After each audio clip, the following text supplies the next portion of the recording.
হরে কৃষ্ণ বন্ধুরা, আগামী বুধবার 17 এপ্রিল রামনবমীর দিন ভুলেও খাবে না এই 5টি জিনিস, নতুবা পরিবারে নেমে আসবে কঠোর রোগ ব্যাধি ও জ্বালা যন্ত্রণা এবং কি তার সাথে সাথে ভয়ঙ্কর অর্থকষ্ট। বরঞ্চ রামনবমীর শাস্ত্র সম্বন্ধিত নিয়ম বিধিগুলি মেনে চলুন এবং খাদ্য খাবারের যে বিধি নিষেধগুলি আছে সেগুলি পালন করার চেষ্টা করুন। এর ফলে পরিবার নীরোগ থাকবে, নতুন বৎসরে নতুন অর্থের সৌভাগ্য ভরে উঠবে এবং কি রোগ জ্বালা যন্ত্রণা চির বিদায় নেবে আপনার পরিবার থেকে। নমস্কার বন্ধুরা, প্রাচীন জ্ঞান টিপসে সবাইকে অনেক অনেক আন্তরিক শুভেচ্ছা ভালোবাসা। বন্ধুরা, আমি আশা করছি আপনারা সব ঈশ্বর বা ভগবানকে ভালো আছেন এবং সুস্থ আছেন। বন্ধুরা, ভগবান রামের জন্মদিনটি রামনবমীর উৎসব রূপে পালন করা হয়। আর এটি একটি হিন্দু উৎসব। ভগবান শ্রীরাম ভগবান বিষ্ণুর সপ্তম অবতার। আর এই উৎসবটি চৈত্র মাসের শুক্লপক্ষে নবম দিনে পালিত হয়। আর ত্রেতা যুগে ভগবান বিষ্ণু রাম অবতার রূপে অযোধ্যায় রাজা দশরথের রানী কৌশলার পুত্র রূপে জন্মগ্রহণ করেছিলেন। আর এই উৎসবের দিনে মন্দ শক্তিকে পরাজিত করে ভালো শক্তির প্রতিষ্ঠা করা হয়, আর অধর্মকে নিক্ষেপ করে ধর্মের প্রতিষ্ঠা করা হয়। এই উৎসবের দিন হিন্দুদের সকালে আদি দেবতা সূর্যদেবকে জল প্রদান করে সর্বোচ্চ অধিকারী ক্ষমতার সূর্য দেবতার আশীর্বাদ গ্রহণ করা হয়। কারণ বন্ধুরা, শ্রী রামচন্দ্র জন্মগ্রহণ করেছিলেন সূর্য বংশে।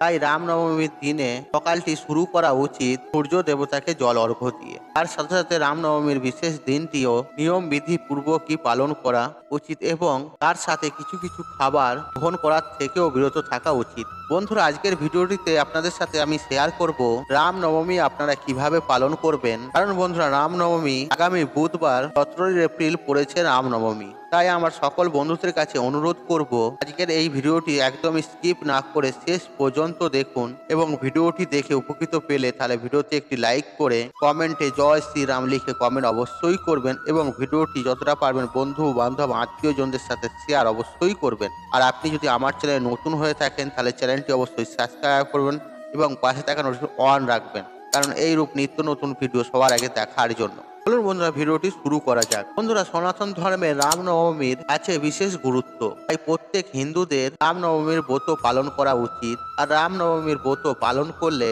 জন্ম মৃত্যুর বন্ধন থেকে মুক্তি পাওয়া যায় এবং কি সেই ব্যক্তি মৃত্যুর পর বৈকুণ্ঠ প্রাপ্ত হয়, শ্রীকৃষ্ণের চরণে আশীর্বাদ প্রাপ্ত হয়। সেই ব্যক্তি যদি একবারও রামনবমীর ব্রত পালন করে থাকে। আর এই বছর বিশেষ করে রামনবমীর ব্রত সমস্ত সনাতনীদের পালন করা উচিত। কারণ গত বছর ঘটে গেছে একটি ঐতিহাসিক ঘটনা।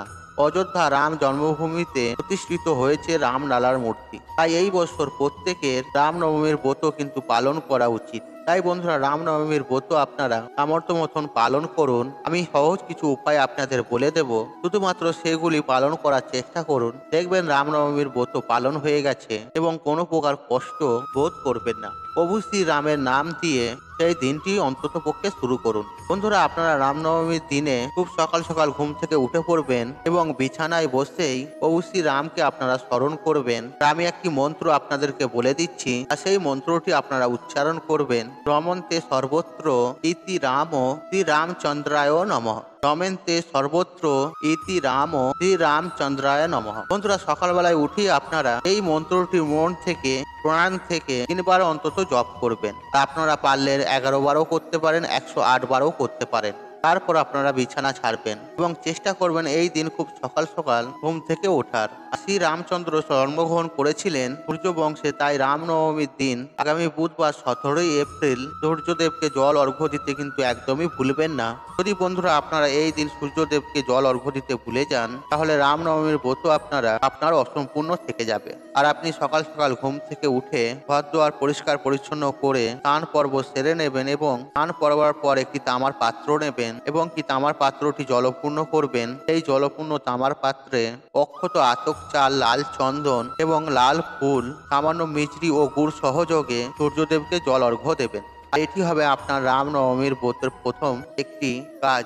আর বন্ধুরা, এই কাজটি আপনারা অবশ্যই করবেন এবং বন্ধুরা সেদিন বাড়িঘর অত্যন্ত পরিষ্কার পরিচ্ছন্ন রাখবেন। বিশেষ করে আপনার বাড়ির সদর দরজা ও মুখ্য দরজায় যদি সম্ভব হয় একটি তোরল বেঁধে দেবেন। বন্ধুরা, আপনাদের ঘরের ঠাকুরের সিংহাসনে যদি প্রভু শ্রী রামের কোনো আলেখ্য থাকে বা বিগ্রহ থাকে, সেদিন অবশ্যই পূজা করবেন। আপনার ঠাকুর ঘর পরিষ্কার পরিচ্ছন্ন করে নেবেন। প্রভু শ্রী রামকে আপনি হলুদ ফুল, সাদা ফুল এবং তুলসী পত্র সহযোগে পূজা দেবেন। আর প্রভু শ্রী রামচন্দ্রের একটি আলেখ্য আছে, তাতে প্রভু শ্রী রাম সঙ্গে মাতা সীতা, ভাই লক্ষ্মণ এবং হনুমানজির সাথে আছে। এরকম আলেখ্য যদি আপনার ঘরে থাকে, তাহলে আপনারা অত্যন্ত সৌভাগ্যশালী মনে করবেন নিজেকে এবং রামনবমীর দিনে আপনি সুন্দরভাবে আপনার ঠাকুরের সিংহাসনে বসাবেন এবং একটি লাল রঙের আসনে বসাবেন এবং হলুদ রঙের ফুল দিয়ে, সাদা ফুল ও তুলসী পত্র দিয়ে প্রভু শ্রী রামের এদিন আপনি পূজা অর্চনা করে নেবেন। যদি আপনার ঠাকুর ঘরে রামচন্দ্রের কোনো আলেখ্য বা বিগ্রহ না থাকে, তাতেও বন্ধুরা আপনারা নিরাশ হবেন না। আপনার ঘরে শ্রীকৃষ্ণের যে রূপেরই বিগ্রহ থাকুক না কেন, সেখানেই আপনি প্রভু শ্রী রামকে স্মরণ করে পূজা অর্চনা দিয়ে দিতে পারেন। বন্ধুরা, এই কাজটি কিন্তু আপনারা অবশ্যই করবেন। সেদিন হলুদ ফুল, হলুদ মিষ্টি, লাড্ডু জাতীয় মিষ্টি দিয়ে আপনার রামনবমীর ব্রত বা পুজো দেবেন ও সম্পূর্ণ করবেন এবং পুজো পর্যন্ত সংযোগী হয়ে থাকবেন।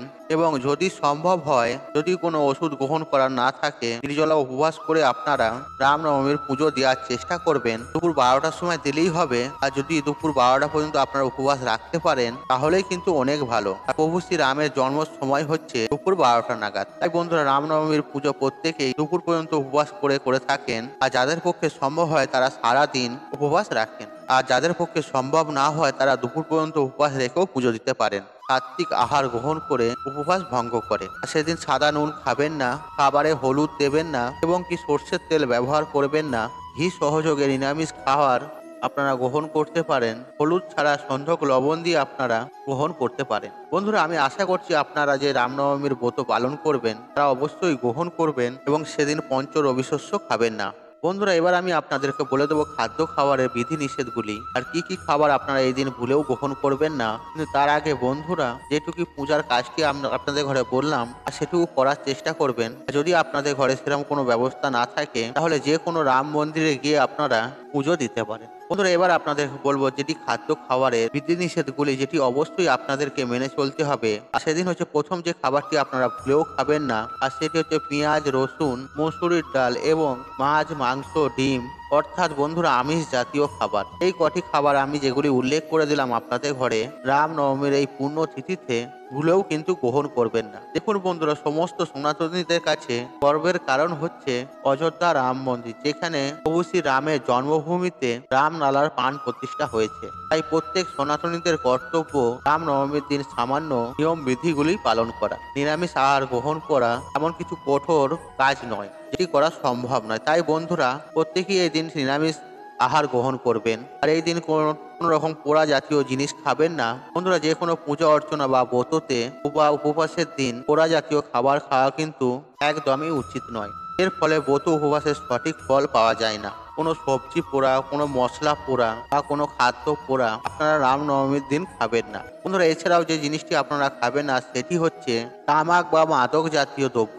বন্ধুরা, তামাক বা মাদক জাতীয় জিনিস মানুষ নেশার জন্য গ্রহণ করে থাকে। এর কোনো রকম খাদ্য গুণ থাকে না, কিন্তু এক ধরনের অবৈধ আনন্দ লাভের জন্য মানুষ এই টাইপের অ্যালকোহল জাতীয় জিনিস গ্রহণ করে থাকেন। যে কোনো ব্রত উপবাসের দিন আপনি ব্রত উপবাস রেখেছেন, তার সাথে যদি আপনি এই সমস্ত তামাক বা মাদক জাতীয় জিনিস গ্রহণ করেন, তাহলে ব্রত উপবাস করাই আপনার বৃথা হয়ে যায়। তাই বন্ধুরা, ভুলেও আপনারা রামনবমীর দিন এই নেশা জাতীয় দ্রব্য গ্রহণ করবেন না। বন্ধুরা, রামনবমীর দিন আপনারা ভুলেও খাবেন না সেই খাবারটি হচ্ছে কোনো তেঁতো জাতীয় খাবার। আগে হ্যাঁ বন্ধুরা, আপনারা ঠিকই শুনেছেন। বন্ধুরা, রামনবমীর তিথিতে মুখ মিষ্টি করার চেষ্টা করুন। আপনারা সেদিনে বাড়ির প্রত্যেকে পূজার পরে একে অপরকে মিষ্টি মুখ করান। যদি আপনার বাড়িতে কোনো অতিথি আসে আর তাকে আপনি মুখ মিষ্টি করান, কিন্তু তেঁতো জাতীয় সেদিন জিনিস কিন্তু আপনারা ভুলেও খাবেন না বা কাউকে দেবে না। এর ফলে কিন্তু পরিবারের সদস্যদের মধ্যে তিক্ততা বাড়ে। আর প্রভু শ্রী রামের পুজো করলে সব থেকে যেটি ফল বেশি পাওয়া যায়, সেটি হচ্ছে পরিবারের যারা সদস্যরা আছে,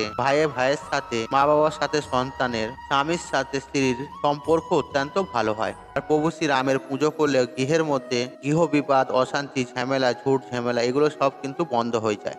আর প্রভু শ্রী রাম আমাদের শিখিয়েছেন ত্যাগ করার কথা। আর তিনি সিংহাসন ত্যাগ করেছিলেন, তিনি তার রাজত্ব ত্যাগ করেছিলেন। আর সে সমস্ত ত্যাগ করে তিনি আজীবন বনবাস করেছিলেন। এর ফলে আমাদের ত্যাগের মাহাত্ম্য বোঝা যায়। তাই বন্ধুরা, রামনবমীর ব্রত প্রত্যেকেই পালন করবেন। রামনবমীর উপলক্ষে ধার্মিক ব্যক্তিরা সমগ্র দিন জুড়ে বৈদিক মন্ত্র পাঠ করেন। সমস্ত দিন জুড়ে ভক্তিমূলক গান গাওয়া হয়। বন্ধুরা, ত্রেতা যুগে শ্রীরাম জন্মেছিলেন ভগবান বিষ্ণুর অবতার রূপে। অর্থাৎ রামনবমী পালন করা মূল উদ্দেশ্য হলো অধর্মকে নিক্ষেপ করে ধর্মকে স্থাপন করা, মন্দ শক্তির বিনাশ করে শুভ শক্তির সূচনা করা। তাই বন্ধুরা, রামনবমীর তিথিতে আপনি ব্রত বা উপবাস পালন করুন বা নাই করুন, কোন রকম খারাপ কাজ কিন্তু করবেন না। খারাপ কাজ যেমন জীব হত্যা, আমিষ জাতীয় খাবার গ্রহণ করা, কোনো পশু পাখিকে আঘাত করা, মারা এবং কি তাকে বাড়ি থেকে দূর করে তাড়িয়ে দেওয়া, পিতামাতা বা গুরুজনদের ঘরে অপমান করা, আর এই সমস্ত কাজগুলির থেকে আপনি বিরত থাকবেন। পরনিন্দা পরচর্চা এই দিন করবেন না। মিথ্যাচার বা কটু কথা কাউকে বলবেন না। বন্ধুরা, আশা করছি এই ভিডিওটি আপনাদের ভালো লেগেছে। তাহলে ভিডিওতে একটি লাইক করুন, একটি কমেন্ট করুন, একটি শেয়ার করুন এবং বন্ধু বান্ধব আত্মীয়জনদের সাথে শেয়ার অবশ্যই করুন। মনে রাখবেন, আপনার একটি শেয়ার অনেক মানুষকে উপকৃত করে তুলতে পারে। আর আপনি যদি আমার চ্যানেলে নতুন হয়ে থাকেন তাহলে চ্যানেলটি অবশ্যই সাবস্ক্রাইব করুন আর পাশে থাকা নোটিফিকেশন অন, কারণ নিত্য নতুন ভিডিও সবার আগে দেখার জন্য। ঈশ্বর আপনার মঙ্গল করুক, আপনি সুস্থ থাকুন, নিরোগ, আপনার দিন মঙ্গলময় হবে। হরে কৃষ্ণ কৃষ্ণ কৃষ্ণ হরে হরে।